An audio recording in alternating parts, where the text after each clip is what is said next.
Hi everyone, this is Mervell. Welcome back to my YouTube channel. Thank you for tuning in. I really appreciate it. Make sure to hit the like button and also hit the subscribe button for the YouTube algorithm. Without further ado, let's jump straight to today's topic. Today I wanted to talk about Congo-Rwanda conflict because it is trending on the internet. Given the fact that I am Congolese and my heart goes to that country every single day, I cannot catch sleep over what has been going on in the eastern region of Democratic Republic of Congo. We have lost hope. We have called our presidents, our government names for not doing anything to protect the Congolese that are in the eastern of Congo. We have blamed the international community. We have blamed Paul Kagame and its government, which, by the way, it is the right claim to make because they are somehow directly involved into this conflict. But we're going to touch base on that later on this video. I wanted you guys to understand one thing. When you are a stranger in another country, you may be living in a democratic society, but keep in mind, you will always be identified as African, Asian, wherever you are in this world. Make no mistake, your home country will always have your heart. No matter how bad you may paint the image of your own country, but at the end of the day, to be where you are is thanks to that country. The administrations that have existed that were in place when you were born, the birth certificates that were issued to you or to your parents or whatever the case may be, the high school diploma from the institution, from the school you have graduated from, your college degree, and then you went to another country to further your education and so on and so forth, to better yourself in life as human beings are called to evolve. Have that love in your heart because it started in your country. Don't ever, ever turn your back on your country, no matter what's going on. I'm Congolese and I can only speak good things about Congo. But that does not mean I do not have the rights to criticize when Congo is doing something wrong. Let's start with this topic, for instance. Today it is April 8th, no, it's April 6th, 2025. Ladies and gentlemen, there was a heavy rain, a rainstorm that happened yesterday in Kinshasa, my home city in Congo. It has caused devastating floods who cost a lot of people's lives. And I also have friends who have lost people in those rains and people that they were close to. Although I do not personally know those people that have lost their lives, but my heart goes to them and their family. We are all family. The poor infrastructures and the poor organization of the central government has not spent money on infrastructures that would prevent things like this kind of catastrophe. I know the rainstorm was major, but it wasn't as major. It was not made too major to cause the kind of destruction it has caused. If the infrastructures were available, it would have prevented this. We get floodings here in America too, but the kind of flooding that would not put people's lives in danger. Unless you live in one of the states where they always get hurricanes that are more geographically located in a southern part of the United States. But what has happened, it is the negligence of the government and we condone it. You can do better. For those of you that are out there in the government watching this, if you're Congolese and you're in the parliament or you're in a position of power or you have the ability to draft a law and have your colleagues vote for it so that they can build these infrastructures, please go ahead and do so. Some of us have left the country going on 14 years.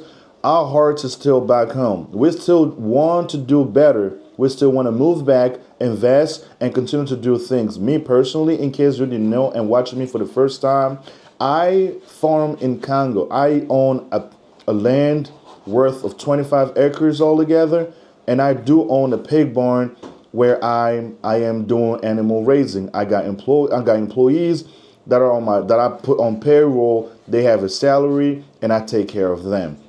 I may not have much, but I do have enough to provide employment to at least two people.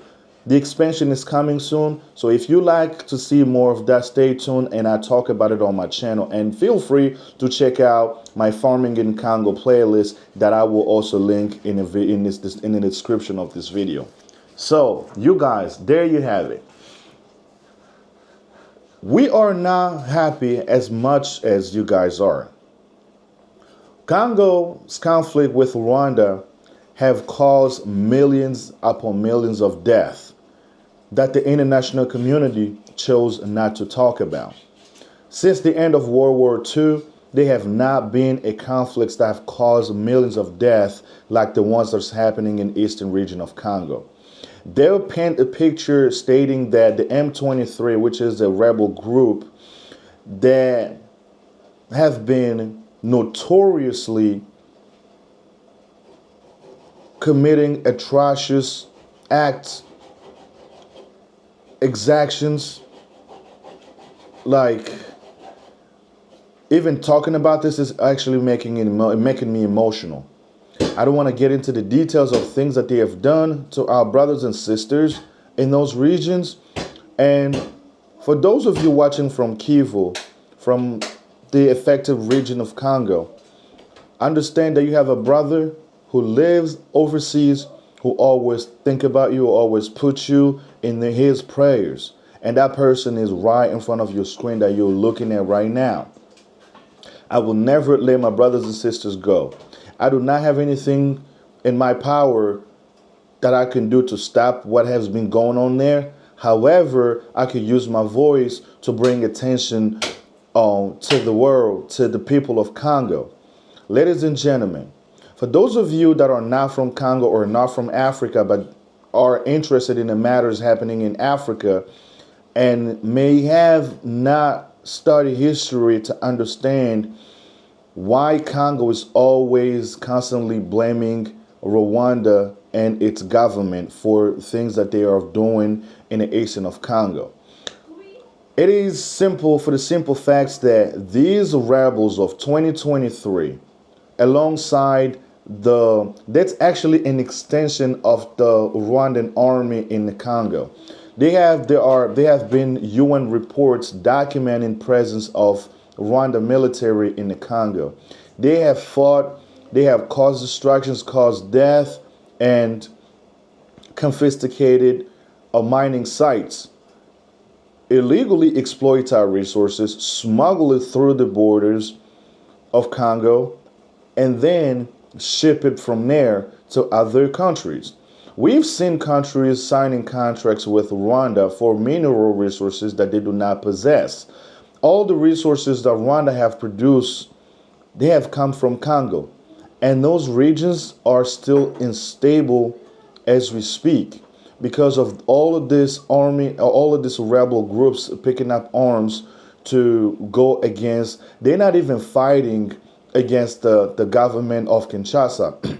And all of the noises that they're making on the internet, it is not enough to, they know better. They will not mess around and go or topple the government in Kinshasa. Those are just populist statements to get like their attention out there, so people to watch them to see what they're doing. M23, it is not a Congolese rebel group. M23, it may have Congolese personnels in it, but those Congolese personnels are traitors. But this whole idea came from Kigali. Paul Kagame has a lot to do with the financing of these rebel groups. These same organizations selling weapons to these rebel groups are the enemy of Congo. Congo, at one point, they were under the embargo. We were under the arms embargo, so we were not able to defend ourselves. Since President Felix Tshisekedi have taken power, he had conducted an undeniable foreign policy and to actually reestablish the Congolese relationship to other nations and prove the point that Congo is not the bad guy here. Congo's all we did have hosted all the refugees that they were fleeing persecution in Rwanda, and now we are the victim of this same generous acts that we have manifested to them. So now this war, you have to understand, it's more economic than you guys think. Lots of resources have been exploited in this region to benefit the government of Kigali. The money, there's so much money to be made that have enabled their ability to finance this M23 group. How can you possibly convince me that a rebel group has the military equipment as sophisticated as the whole nation army?